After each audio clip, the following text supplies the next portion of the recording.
ನಮಸ್ಕಾರ ಸ್ನೇಹಿತರೆ. ಸಿದ್ದರಾಮಯ್ಯನವರಿಗೆ ರಾಜ್ಯಪಾಲರು ದೊಡ್ಡ ಶಾಕ್ ಕೊಡ್ತಾ ಇದ್ದಾರಾ? ಯಾಕಂದ್ರೆ ನಿಮಗೆ ಗೊತ್ತು, ಸಿದ್ದು ಅವರು ಈಗ ರಾಜ್ಯಪಾಲರನ್ನ ಭೇಟಿಯಾಗಿ ಬಂದಿದ್ದಾರೆ. ಈಗ ಎಲ್ಲ ಕಡೆ ಚರ್ಚೆ ಆಗ್ತಾ ಇರ್ತಕ್ಕಂತಹ ರಾಜ್ಯಪಾಲರು ತರಿಸ್ಕೊಂಡಿರ್ತಕ್ಕಂತ ರಿಪೋರ್ಟ್ ಇದೆಯಲ್ಲ, ಅದು ಸಿದ್ದೂರಿಗೆ ದೊಡ್ಡ ಶಾಕ್ ಕೊಡ್ತಾ ಇದೆ. ಅಷ್ಟ ದಿಕ್ಕುಗಳಿಂದ ಸಿದ್ದು ಅವರ ಮೇಲೆ ಬಿಜೆಪಿ ಅವರು ಎರಗ್ತಾ ಇದ್ದಾರೆ. ಸಿದ್ದರಾಮಯ್ಯ ಅವರನ್ನು ಲಾಕ್ ಮಾಡೋದಿಕ್ಕೆ ಬಿಜೆಪಿ ಅವರು ಈಗ ದೊಡ್ಡ ಬಾಂಬ್ ಸಿಡಿಸಿದ್ದಾರೆ. ಹಗರಣಗಳು ಹೊರಬಂದ ಬೆನ್ನಲ್ಲೇ ಬಿಜೆಪಿಯವರು ಅಹೋರಾತ್ರಿ ಧರಣಿ ಮಾಡ್ತಾ ಇದ್ದಾರೆ. ಸಿದ್ದೂರನ್ನೇ ಡೈರೆಕ್ಟ್ ಆಗಿ ಟಾರ್ಗೆಟ್ ಮಾಡ್ತಾ ಇದ್ದಾವೆ ಪ್ರತಿಪಕ್ಷಗಳು. ಈಗ ಬಿಜೆಪಿಯವರೇ ಒಂದು ದೊಡ್ಡ ಬಾಂಬ್ ಸಿಡಿಸಿದ್ದಾರೆ. ಅದು ಸಿಎಂ ಸಿದ್ದರಾಮಯ್ಯ ಅವರ ಕುರ್ಚಿಗೆ ಸಂಬಂಧಪಟ್ಟಿದ್ದು. ಸ್ನೇಹಿತರೆ, ಈ ಬೆಳವಣಿಗೆ ಆಗಿರೋದು ಸಿದ್ದರಾಮಯ್ಯನವರು ರಾಜಭವನಕ್ಕೆ ಹೋಗಿ ಬಂದ ಮೇಲೆ. ಹಾಗಾದ್ರೆ ಸಿದ್ದರಾಮಯ್ಯನವರಿಗೆ ಶತ್ರು ಅವರದೇ ಪಕ್ಷದವರ ಕೈಯಿಂದನೇ ಸಿದ್ದರಾಮಯ್ಯನವರಿಗೆ ದೊಡ್ಡ ಆಘಾತ ಎದುರಾಗ್ತಾ ಇದೆಯಾ? ಎಲ್ಲದರ ಬಗ್ಗೆ ಮಾಹಿತಿ ಕೊಡ್ತೀನಿ. ಚಾನಲ್ ಸಬ್ಸ್ಕ್ರೈಬ್ ಮಾಡಿ, ಲೈಕ್ ಮಾಡಿ, ಶೇರ್ ಮಾಡಿ. ಸ್ನೇಹಿತರೆ, ನಿನ್ನೆ ರಾತ್ರಿ ಪೂರ್ತಿ ಸದನದಲ್ಲಿ ಏನೇನ್ ನಡೀತು ಅಂತ ನಿಮಗೆ ಗೊತ್ತಿದೆ. ಬಿಜೆಪಿಯವರು ಮತ್ತು ಜೆಡಿಎಸ್ ನವರು ಅಹೋರಾತ್ರಿ ಧರಣಿ ಮಾಡ್ತಾ ಇದ್ದಾರೆ ಸಿದ್ದರಾಮಯ್ಯ ಅವರ ಭ್ರಷ್ಟಾಚಾರದ ವಿರುದ್ಧ, ಕಾಂಗ್ರೆಸ್ ಪಕ್ಷದ ಸರ್ಕಾರದ ಭ್ರಷ್ಟಾಚಾರದ ವಿರುದ್ಧ. ಅಲ್ಲೇ ಹಾಸಿಗೆ ಬೆಡ್ಶೀಟ್ ಅನ್ನು ತರಿಸಿಕೊಂಡು ವಿಧಾನಸೌಧದಲ್ಲೇ ಮಲಗಿ ಹಾಡಿ ಭಜನೆ ಮಾಡಿ ಸಿದ್ದು ಸರ್ಕಾರನ ಕೆಡವೋದಿಕ್ಕೆ ಒಬ್ಬರಾದ ಮೇಲೆ ಒಬ್ಬರು ಅಟ್ಯಾಕ್ ಮಾಡ್ತಾ ಇದ್ದಾರೆ. ಸ್ಪೀಕರ್ ಅವರು ಊಟ ತರಿಸ್ಲಾ ಅಂತ ಕೇಳಿದ್ದಕ್ಕೆ, ನಮಗೆ ಭ್ರಷ್ಟಾಚಾರದ ದುಡ್ಡಿಂದ ಊಟ ಬೇಕಿಲ್ಲ, ಮೊದಲು ಈ ಸರ್ಕಾರ ತೊಲಗಲಿ ಅನ್ನೋ ಉತ್ತರನ ಆರ್ ಅಶೋಕ್ ಅವರು ಕೊಟ್ಟಿದ್ರು. ಅಷ್ಟೇ ಅಲ್ಲ, ಸೆಷನ್ ಮುಗಿದಾದ ಮೇಲೆ ಕಾಲ್ನಡಿಗೆ ಮೂಲಕ ಬೆಂಗಳೂರಿಂದ ಮೈಸೂರನ್ನು ತಲುಪೋದಿಕ್ಕೆ ಬಿಜೆಪಿಯ ನಾಯಕರು ಪ್ಲಾನ್ ಮಾಡಿದ್ದಾರೆ ಅಂತ ಹೇಳಲಾಗ್ತಾ ಇದೆ. ಅಷ್ಟರ ಮಟ್ಟಿಗೆ ಉಗ್ರ ಹೋರಾಟನ ಸಿಎಂ ಸಿದ್ದೂರ್ ಅವರ ವಿರುದ್ಧ ಮತ್ತು ಅವರ ಸರ್ಕಾರದ ವಿರುದ್ಧ ಮಾಡೋದಕ್ಕೆ ಪ್ರತಿಪಕ್ಷಗಳು ಮೈ ಕೊಡವಿ ನಿಂತಿವೆ. ಸೆಷನ್ ನಲ್ಲಿ ನಮಗೆ ಮೂಡಾ ಕೇಸ್ ಬಗ್ಗೆ ಚರ್ಚೆ ಮಾಡೋದಕ್ಕೆ ಸರ್ಕಾರದವರು ಅವಕಾಶ ಕೊಡ್ತಾ ಇಲ್ಲ ಅಂತ ಅಹೋರಾತ್ರಿ ಧರಣಿ ಮಾಡ್ತಾ ಇದ್ರೆ, ಇವತ್ತು ಆಲ್ಮೋಸ್ಟ್ ಆಲ್ ಸೆಷನ್ ಕಂಪ್ಲೀಟ್ ಆಗುತ್ತೆ. ಅದಾದ ನಂತರ ಸಿದ್ದು ಸರ್ಕಾರದ ವಿರುದ್ಧ ಮೈಸೂರು ಚಲೋ ಚಳುವಳಿಯನ್ನು ಪ್ರಾರಂಭ ಮಾಡಲಿದ್ದಾರೆ ಬಿಜೆಪಿ ಮತ್ತು ಜೆಡಿಎಸ್ ನ ನಾಯಕರು. ಕಾಲ್ನಡಿಗೆ ಮಾಡೋದ್ರ ಮೂಲಕ, ಅಂದ್ರೆ ಬೆಂಗಳೂರಿಂದ ಮೈಸೂರಿಗೆ ಕಾಲ್ನಡಿಗೆಯಲ್ಲಿ ಹೋಗೋದ್ರ ಮೂಲಕ. ಆ ಕಡೆ ಛಲವಾದಿ ನಾರಾಯಣ ಸ್ವಾಮಿ ಅವರು ವಿಧಾನ ಪರಿಷತ್ ನಲ್ಲಿ ಮೂಡಾದಲ್ಲಿ ಆಗಿರ್ತಕ್ಕಂಥ ಅಕ್ರಮನ ಪಿನ್ ಟು ಪಿನ್ ಬಿಚ್ಚಿಡ್ತಾರೆ. ಸಂಪೂರ್ಣವಾಗಿ ಆಡಳಿತ ಪಕ್ಷದ ವಿರೋಧ ಇದ್ರೂ ಸಹ ಅಕ್ರಮ ನಡೆದಿರುವ ವಿವರಗಳನ್ನ ಓದಿ ಮುಗಿಸ್ತಾರೆ. ಆ ಕಡೆ ವಿಧಾನಸಭೆಯಲ್ಲಿ ವಿಜಯೇಂದ್ರ ಅವರ ನೇತೃತ್ವದಲ್ಲಿ ಅಟ್ಯಾಕ್ ಮಾಡ್ತಾ ಇದ್ರೆ, ಈ ಕಡೆ ವಿಧಾನ ಪರಿಷತ್ ನಲ್ಲಿ ಛಲವಾದಿ ನಾರಾಯಣ ಸ್ವಾಮಿ ಅವರ ನೇತೃತ್ವದಲ್ಲಿ ಬಿಜೆಪಿ ಮತ್ತು ಮಿತ್ರ ಪಕ್ಷ ಸಿದ್ದು ಅವರನ್ನೇ ಟಾರ್ಗೆಟ್ ಮಾಡಿ ಹೋರಾಟ ಮಾಡ್ತಾ ಇದ್ದಾರೆ. ಈ ಬೆಳವಣಿಗೆಗಳ ನಡುವೆ ಮುಖ್ಯಮಂತ್ರಿಗಳು ರಾಜ್ಯಪಾಲರನ್ನು ಭೇಟಿಯಾಗಿದ್ದಾರೆ. ಕಾಂಗ್ರೆಸ್ನವರು ಹೇಳ್ತಾ ಇರೋದು, ನಾವು ವಿಧಾನಸಭೆಯಲ್ಲಿ ಬಿಲ್ ಪಾಸ್ ಮಾಡಿದ್ವಲ್ಲ, ಅದರ ಬಗ್ಗೆ ಚರ್ಚೆ ಮಾಡೋದಿಕ್ಕೆ ರಾಜ್ಯಪಾಲರನ್ನು ಭೇಟಿ ಮಾಡಿದ್ದಾರೆ ಅಂತ ಹೇಳಲಾಗ್ತಾ ಇದೆ. ಆದರೆ ಈ ಭೇಟಿಯ ಹಿಂದಿನ ಉದ್ದೇಶ ಬೇರೆ. ಮೂಡಾ ಮತ್ತು ವಾಲ್ಮೀಕಿ ನಿಗಮದಲ್ಲಿ ಆಗಿರ್ತಕ್ಕಂಥ ಭ್ರಷ್ಟಾಚಾರದ ರಿಪೋರ್ಟ್ ರಾಜ್ಯಪಾಲರ ಕೈ ಸೇರಿದೆ. ಅವರೇ ನಮ್ಮನ್ನು ಕರೆಸಿ ಕೇಳೋದಕ್ಕಿಂತ ಮುಂಚೆ ನಾವೇ ಹೋಗಿ ಆ ಬಗ್ಗೆ ವಿವರಣೆಯನ್ನು ಕೊಟ್ಟು ಬಿಡೋಣ ಅಂತ ಸಿದ್ದರಾಮಯ್ಯ ಅವರು ರಾಜ್ಯಪಾಲರನ್ನ ಭೇಟಿ ಮಾಡಿರೋದು. ಸ್ನೇಹಿತರೆ, ಒಟ್ಟಾರೆಯಾಗಿ ಸಿದ್ದು ಮತ್ತು ಅವರ ಸರ್ಕಾರಕ್ಕೆ ವಿಧಾನಸಭೆಯಲ್ಲಿ, ವಿಧಾನ ಪರಿಷತ್ನಲ್ಲಿ ಮುಜುಗರ ಅಷ್ಟೇ ಆಗ್ತಾ ಇಲ್ಲ, ಈಗ ರಾಜ್ಯಪಾಲರು ಸಹ ಗೇರಾವ್ ಹಾಕೋದಕ್ಕೆ ಶುರು ಮಾಡಿದ್ದಾರೆ ಅನ್ನೋದು ಸ್ಪಷ್ಟ. ಒಟ್ಟಾರೆಯಾಗಿ ಸಿದ್ದರಾಮಯ್ಯ ಅವರು ಹಗರಣಗಳ ಸಂಬಂಧ ವರದಿ ಕೊಡೋದಿಕ್ಕೆ ಅವರಾಗೆ ಹೋಗಿದ್ದು ಅನ್ನೋ ಮಾತುಗಳು ಕೇಳಿ ಬರ್ತಾ ಇದೆ.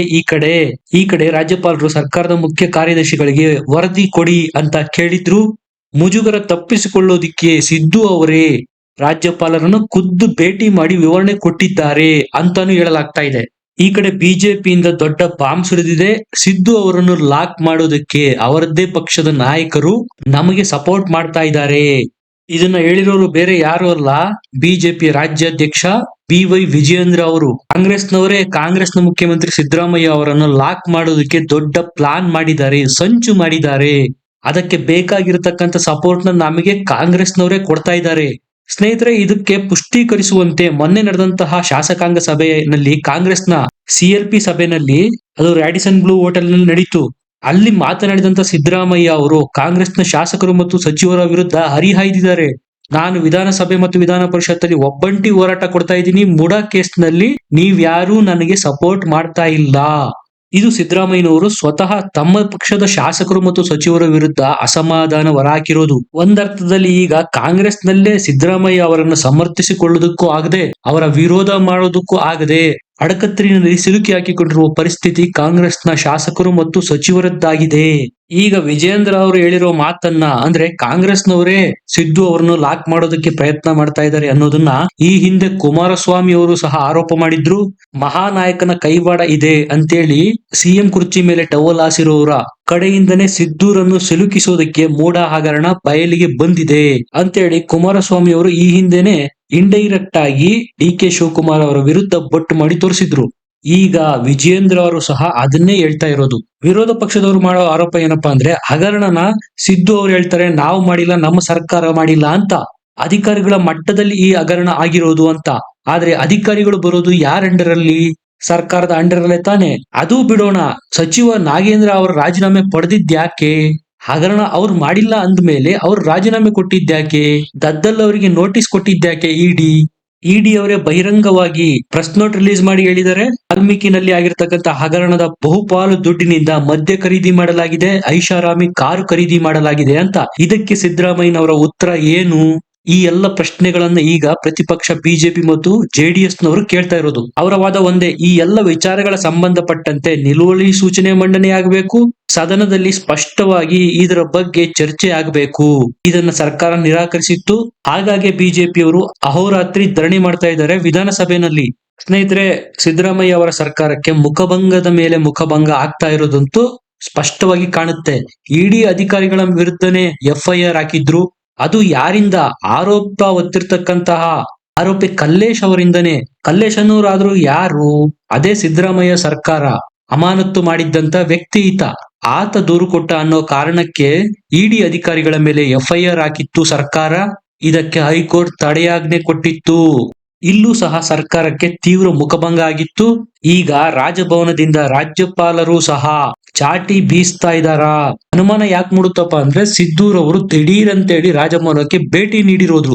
ಸ್ನೇಹಿತರೆ, ನೀವು ನಂಬಿ ಬಿಡಿ, ಈಗ ಸಿದ್ದರಾಮಯ್ಯ ಅವರಿಗೆ ಉಸಿರಾಡದಂತಹ ಪರಿಸ್ಥಿತಿ ಇದೆ ಸರ್ಕಾರದಲ್ಲಿ. ಮೂಡ ಹಗರಣ ಮತ್ತು ವಾಲ್ಮೀಕಿ ನಿಗಮದ ಹಗರಣ ಅವರ ಕುತ್ತಿಗೆಗೆ ಬಂದಿದೆ ಅಂದ್ರೂ ತಪ್ಪಾಗ್ಲಿಕ್ಕಿಲ್ಲ.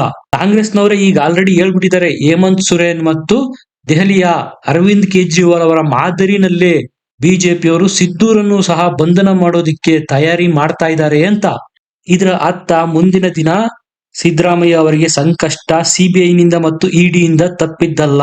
ಈಗಾಗಲೇ ಯೂನಿಯನ್ ಬ್ಯಾಂಕ್ ಸಿಬಿಐ ಅವರು ಹಸ್ತಕ್ಷೇಪ ಮಾಡಬೇಕು ಅಂತೇಳಿ ಮನವಿ ಮಾಡಿದೆ. ಇವತ್ತಲ್ಲ ನಾಳೆ ಸಿಬಿಐನವರು ಸಹ ಈ ವಿಚಾರಕ್ಕೆ ಎಂಟ್ರಿ ಕೊಟ್ರೆ ಇಡಿ ಮತ್ತು ಸಿಬಿಐ ಒಂದಾಗೋದ್ರಿಂದ ಸಿದ್ದುಗೆ ಕಷ್ಟಗಳ ಮೇಲೆ ಕಷ್ಟ ಎದುರಾಗುವುದು ಸ್ಪಷ್ಟ. ಸ್ನೇಹಿತರೆ, ಈ ಹಿಂದೆ ಸಿದ್ದರಾಮಯ್ಯನವರು ಪ್ರತಿಪಕ್ಷದಲ್ಲಿದ್ದಾಗ ಇಂತಹ ಆರೋಪಗಳು ಬಂದಾಗ ಅವರು ಮುಲಾಜಿಲ್ದ ಕೇಳ್ತಾ ಇದ್ದಿದ್ದು ಆ ಸಂಬಂಧಪಟ್ಟ ಸಚಿವರುಗಳು ಮತ್ತು ಮುಖ್ಯಮಂತ್ರಿಗಳೇ ರಾಜೀನಾಮೆ ಕೊಡಬೇಕು ಅನ್ನೋ ವಿಚಾರನ ಪ್ರಸ್ತಾಪ ಮಾಡ್ತಾ ಇದ್ರು. ಈಗ ಅದೇ ನೈತಿಕತೆಯನ್ನು ಇಟ್ಟುಕೊಂಡು ತಮ್ಮ ವಿರುದ್ಧನೇ ಮೂಡದಂತಹ ಭ್ರಷ್ಟಾಚಾರ ಹಗರಣ ಕೇಳಿ ಬಂದಿರೋದ್ರಿಂದ ನಾನು ಮುಖ್ಯಸ್ಥನಾಗಿ ನನ್ನ ಮೇಲೆ ಆರೋಪ ಬಂದಾಗ ತನಿಖೆ ಮಾಡೋದು ಪಾರದರ್ಶಕವಾಗಿರಲ್ಲ ಅಂತೇಳಿ ನೈತಿಕತೆಯ ಪಾಠನ ಇನ್ನೊಬ್ಬರಿಗೆ ಮಾಡ್ತಾರಲ್ಲ ಸಿದ್ದರಾಮಯ್ಯನವರು, ತಾವೇ ರಾಜೀನಾಮೆ ಕೊಟ್ಟು ತನಿಖೆಗೆ ಸಹಕಾರ ಕೊಡಬೇಕು.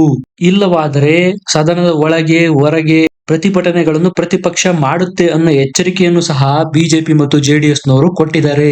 ಸ್ನೇಹಿತರೆ, ಸೆಷನ್ ಏನಾದ್ರೂ ಇವತ್ತು ಮುಗಿದ್ರೆ ಬಿಜೆಪಿಯವರು ಮೈಸೂರು ಚಲೋ ಚಳುವಳಿಯನ್ನು ಮಾಡೋದಕ್ಕೆ ಬೇಕಾದ ಎಲ್ಲ ತಯಾರಿಗಳನ್ನು ನಡೆಸಿದ್ದಾರೆ. ಆ ಮೂಲಕ ಸದನದ ಒಳಗೆ ಹೊರಗಷ್ಟೇ ಅಲ್ಲ, ರಾಜ್ಯಾದ್ಯಂತ ವಿವಿಧ ಭಾಗಗಳಿಂದ ಮೈಸೂರಿನ ಕಡೆಗೆ ಸಿದ್ದರಾಮಯ್ಯ ಅವರ ಸರ್ಕಾರದ ಭ್ರಷ್ಟಾಚಾರಗಳ ವಿರುದ್ಧ ಮೈಸೂರು ಚಲೋ ಚಳುವಳಿಯನ್ನು ರೂಪಿಸಿ ತಲೆದಂಡ ಪಡೆಯಬೇಕು. ಯಾವುದೇ ಕಾರಣಕ್ಕೂ ಇಂತಹ ಅವಕಾಶನ ಮಿಸ್ ಮಾಡ್ಕೋಬಾರ್ದು ಅಂತ ಜೆಡಿಎಸ್ ಮತ್ತು ಬಿಜೆಪಿ ಅವರು ಈಗ ನಿರ್ಧರಿಸಿ ಆಗಿದೆ. ಇದರ ಬಗ್ಗೆ ನಿಮ್ಗೆ ಏನನ್ಸುತ್ತೆ? ನಿಜಕ್ಕೂ ಸಿದ್ದರಾಮಯ್ಯ ಅವರಿಗೆ ಸಂಕಷ್ಟದ ದಿನಗಳು ಎದುರಾಗಿದೆಯಾ? ಸಿಬಿ ಮತ್ತು ಇಡಿನ ಕುಣಿಕೆ ಸಿದ್ದರಾಮಯ್ಯನವರಿಗೆ ಎದುರಾಗಿದೆಯಾ? ಕಮೆಂಟ್ ಮಾಡಿ ತಿಳಿಸಿ, ಲೈಕ್ ಮಾಡಿ, ಶೇರ್ ಮಾಡಿ, ನಮ್ಮ ಚಾನೆಲ್ನ ಸಬ್ಸ್ಕ್ರೈಬ್ ಮಾಡಿ. ಮತ್ತೆ ಸಿಗೋಣ. ನಮಸ್ಕಾರ.